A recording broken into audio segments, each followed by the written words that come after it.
Did Vikings really pull lungs into wings on a man's back? The tale says yes.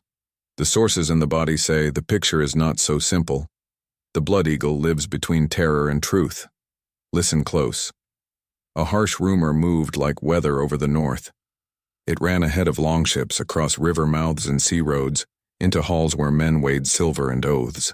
People gave it a sharp name, the blood eagle. The story was one image: a captive forced forward, ribs cut by the spine, lungs pulled out and set like wings, an eagle carved on his back. That picture did not need many words. It did not need proof. It worked. Winter carried the ships to Jórvík, York, where walls held heat and fear with equal skill. The harbor smelled of hides and smoke. Church bells rang thin over the mud. A band stepped ashore with shields bright as frost. They spoke little. Men in such bands had learned that wind does not answer talk. A captive noble was led to a yard at dusk. He was not a monster. He was a man who had lost. Boots scuffed frost, breath came white and broke. A circle formed, tight in front, wide at the back. Some watched with hunger because cruelty has its own light. Some stared at their boots. Ritual feels different from battle. In battle, noise forgives. In ritual, the air can hear you think. A gray-bearded Gothi spoke fast. Cold eats long prayers. For oath broken, he said, for blood taken, for a king bent and a god honored. The words struck through the dusk and fell like small stones in snow. A knife came out.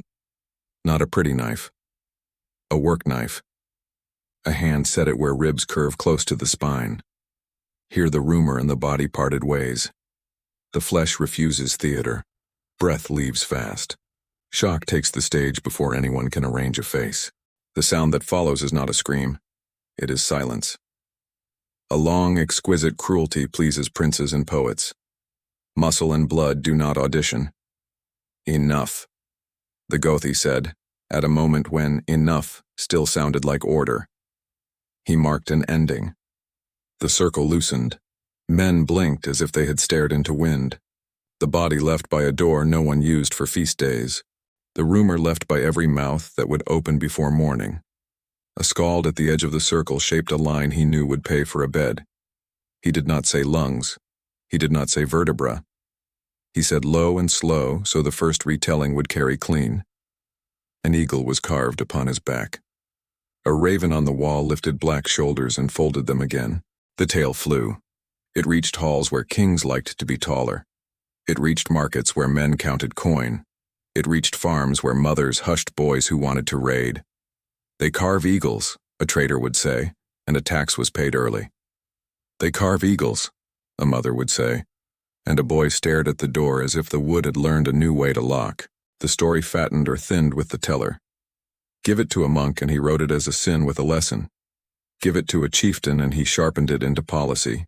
Give it to a poet and he braided words that paid rent for 3 nights instead of 1. The North has few sure crops, fear is one of them. A line that makes fear grows like rye. So, could anyone even do it with the tools of that age? People in later years tried the mechanics on clean tables. The answer was hard and simple. It is possible to cut near the spine. It is possible to open the ribs. It is possible to pull soft organs outward. But if done to a living man, the show ends in seconds. Blood loss, shock, a chest that cannot fill. The body refuses the slow theater that screens and songs crave. This is why the worst version, the long ritual with neat wings and a speech, belongs to tales more than to yards. But if biology kills the spectacle, why did the legend grow? Because the words were strong. Because the words were useful. Because the words could be carved into many needs. The North spoke in puzzles. Skalds loved kennings, those riddle phrases that hide a meaning in plain sight. Carve an eagle on his back can mean make a mark. It can also mean feed the eagles, since eagles are carrion birds. A poet can feed birds with a metaphor and be paid for it. When a verse says eagle, a court can hear ritual, a battlefield, or both. All are cruel. Only one requires a right. The name stuck to the rumor like banners sewn to ash poles. Ælla of Northumbria, Halfdan Long-Leg, A son avenged, a father avenged, a lord avenged. The lines that tie the blood eagle to those men are late and armored in poetry. They were written by cold hands in rooms that smelled of lamp oil and mold and rosemary hung to dry. Those hands copied older songs. Songs travel well. Proof does not. So where does Ælla's eagle come from? It comes from verse and chronicle and the need to bind a big story to a big name. A king who killed a famous raider must meet a big end. A poet can grant that end with a line that bites. A scribe can copy the line into a book that survives fires and mice. A later age can raise the line into a tower and set lights in it for shows. The ground below, the muddy yard where breath left fast, does not always line up with the tower's windows. The rumor worked as policy. A chieftain trying to hold men through a hard winter needs more than silver. He needs a name that walks ahead of him and narrows enemy roads. They carve eagles does that. It makes the next farm pay before the fire dies. It makes the next town bend faster than a messenger expects. It saves a prince from proving himself with blood every dusk. Men are cheap. Stories are cheaper. The rumor worked as faith. Odin's birds circle verse and world alike. In poems, eagles and ravens are not just birds. They are mouths for the dead. He carved an eagle can mean, his death fed the sky. A line like that makes kings sound taller, enemies sound smaller, and fate sound pleased. A priest can use the same line as a warning. See what men do without grace. A court can use it as a boast. See what we do with order. The gods, if they listen at all, do not correct either side. The rumor worked as fear. Fear does not need to be true to move men. It needs to be told well. This one was. A skald can sing, an eagle was carved, and every ear can draw its own wings. Some will draw bone and blood.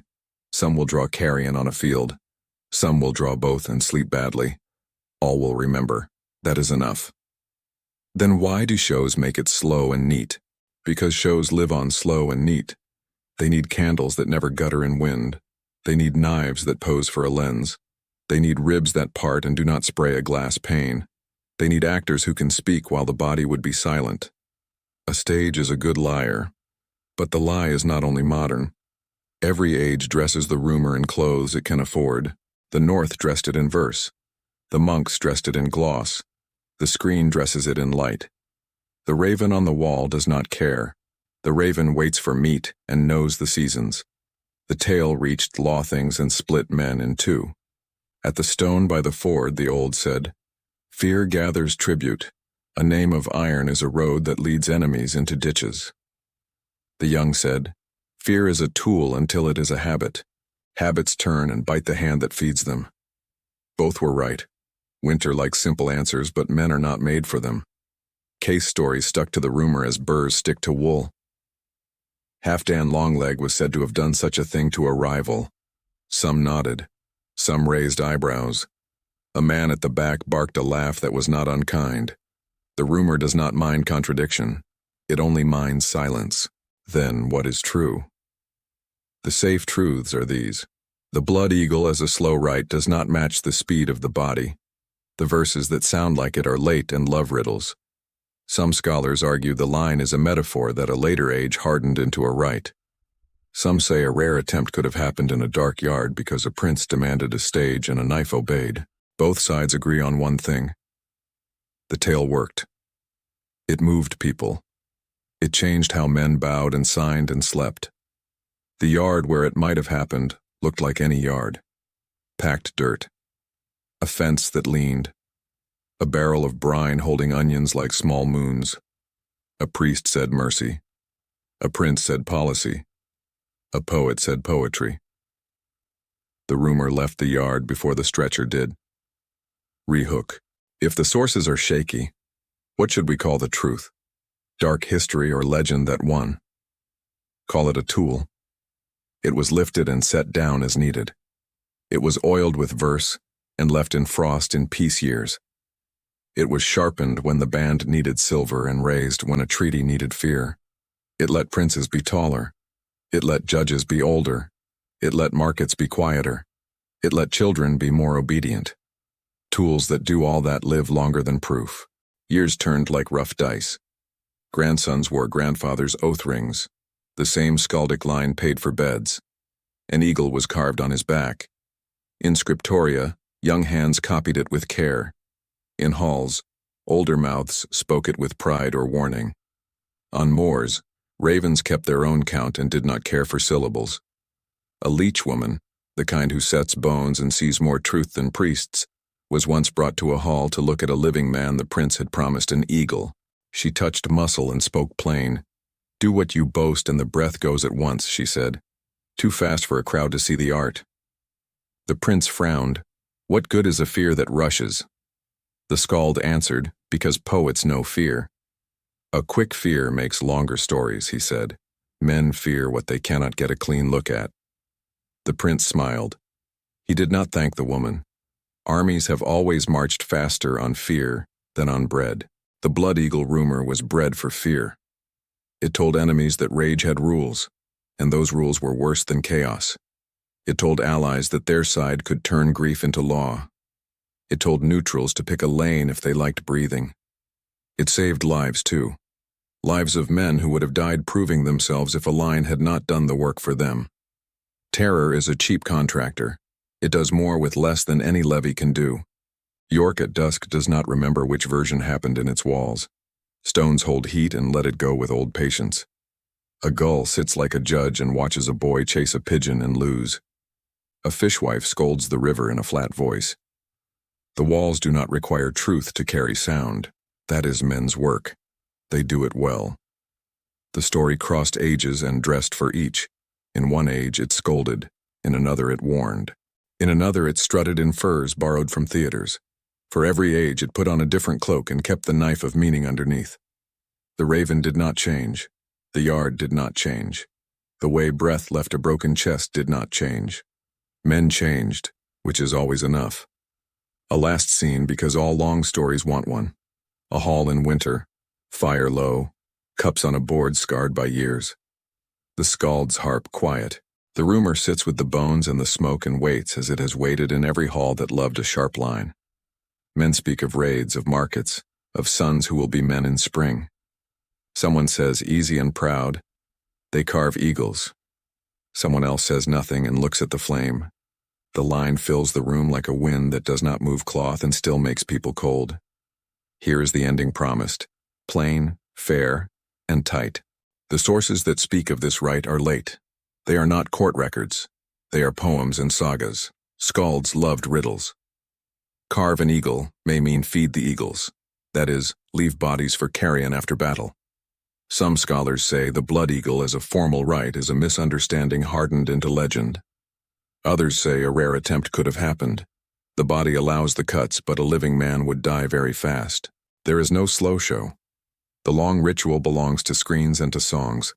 The short horror belongs to yards.